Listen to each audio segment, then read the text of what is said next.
are many things we have yet to learn about ourselves. Societal conditioning and pressures shape us to a large extent. When I was a child, I was taught that other people knew what was best for me. As an undergraduate student, I wouldn't act authentically, and this caused me to feel nervous and anxious in social settings. I would be drained after socializing. This persona I assumed kept me safe in the past, perhaps when I was a child. As I got older, I realized that I'm safe as an adult, and I should go full Jill and live authentically by growing my emotional intelligence. It takes time to develop emotional intelligence. I needed to learn and practice self-awareness. In this section, I will share how I grew my self-awareness and my emotional intelligence for an example for you. It is impossible to tell me how you should grow your own emotional intelligence because I think it is unique for each person. Only you can find out how to grow your own emotional intelligence. I think by sharing my methods of growing my own emotional intelligence with you, you may find some that resonate with you and help you grow your own emotional intelligence. Now let me read this for you.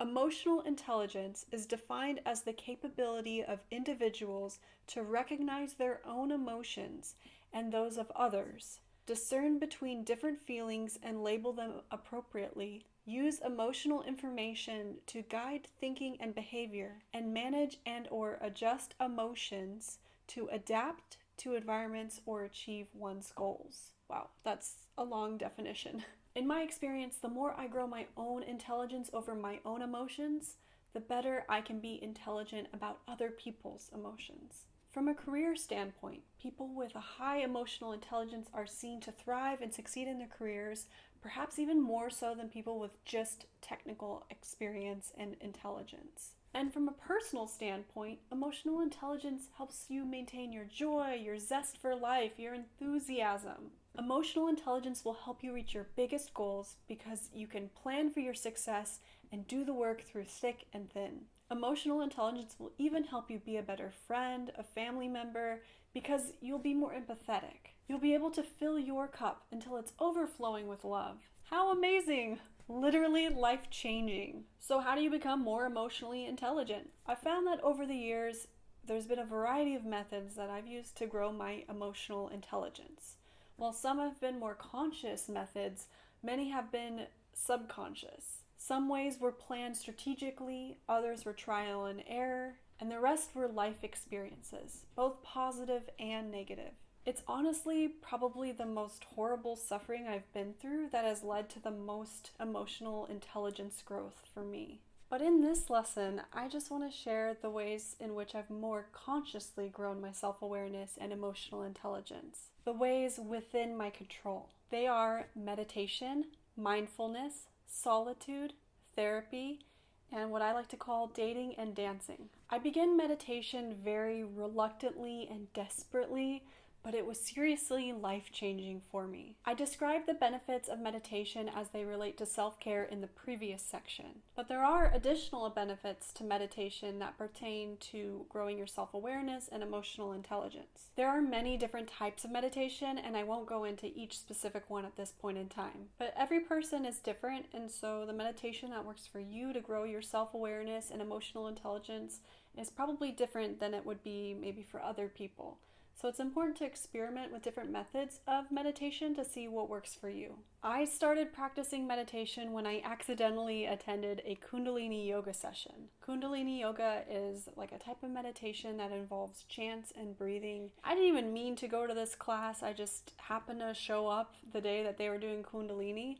And I was in such a low point in my life that I was like desperate to find anything that could help me. And during the Kundalini session, just sitting down and tuning into myself and doing these chants and breathing, I was able to heal a little bit from my trauma. It was an incredible experience that afterward left me wondering what just happened. I decided because it had such a profound effect on me to keep practicing meditation. I started using an app called Headspace in order to refine my daily practice. I liked the app because I could set a specific time interval to meditate during, say, a break at work for about 20 to 30 minutes. And I found as I practiced meditation, it not only calmed me, but it also led for me to reflect internally and learn more about myself. It helped me learn about the different emotions I would experience on a day-to-day basis, and therefore grow my emotional intelligence. I think apps like Headspace or even Calm are great for beginners to meditation,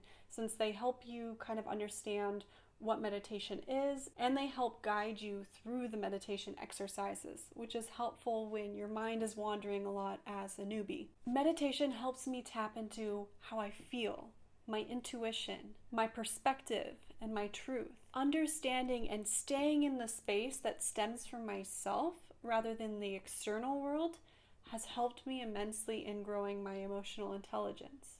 Once you know how different things make you feel, you can then choose to act in different ways in order to get that feeling. You can consciously choose how to act in order to get that feeling or to shift your feeling into a different state. So for example, when you get angry and frustrated, say after you've been harassed, instead of acting straight from that anger, kind of like an instinctual response, with emotional intelligence, you can pay attention to how you're feeling and recognize, I'm feeling very angry right now.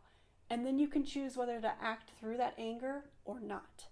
And by choosing to act through that anger or not, you are practicing your emotional intelligence and your self-awareness. This is an example of applying emotional intelligence to a situation. The second technique that has helped me grow my self-awareness and emotional intelligence is mindfulness. It's fairly similar to meditation in that you're going internally and feeling what's inside yourself. However, with mindfulness, rather than meditation, you're maybe actively doing a task like showering or doing the dishes, but you're just fully present with the task at hand. For me, meditation is more when I'm just sitting still with my eyes closed, reflecting inwardly. While practicing mindfulness, the out-of-control thinking of the mind is absent. So like I mentioned, one example of mindfulness could be when you're doing the dishes.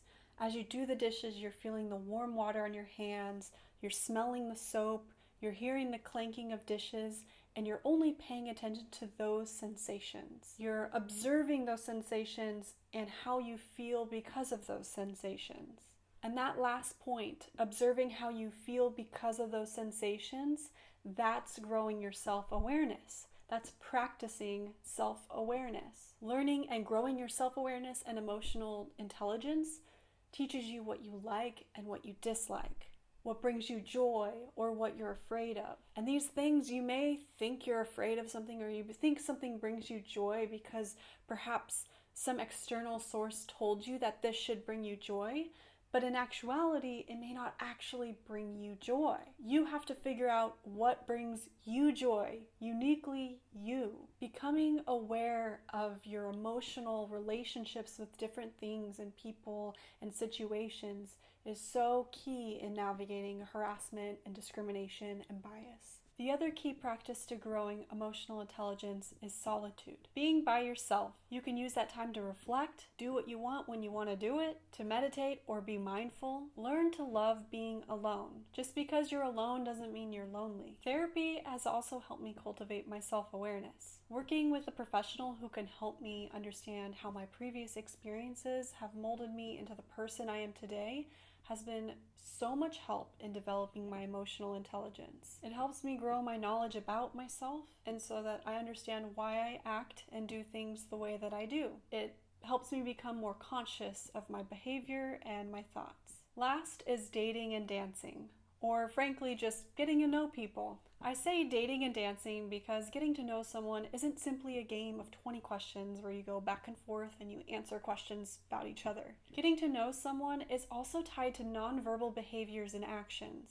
It's like a dance, whether music is playing or not. Literally, dancing is one way to get to know other people because you're nonverbally communicating and looking internally at how you're responding to their actions as you dance along. You can dance and practice self-awareness. You can do anything and practice self-awareness, really. As you get to know different people, you see reflections of different aspects of yourself. The things you admire about other people may be things that you repress in yourself. Qualities that annoy you or irritate you about other people may be qualities that you don't love about yourself. Every person is so unique, including you. And understanding others helps you understand yourself, which then helps you understand others. Meditation and mindfulness, solitude, therapy, and dating and dancing. Those are just a few of many things, perhaps infinite number of things you can do to improve your self-awareness and grow your emotional intelligence. Just keep moving, keep doing, keep exploring.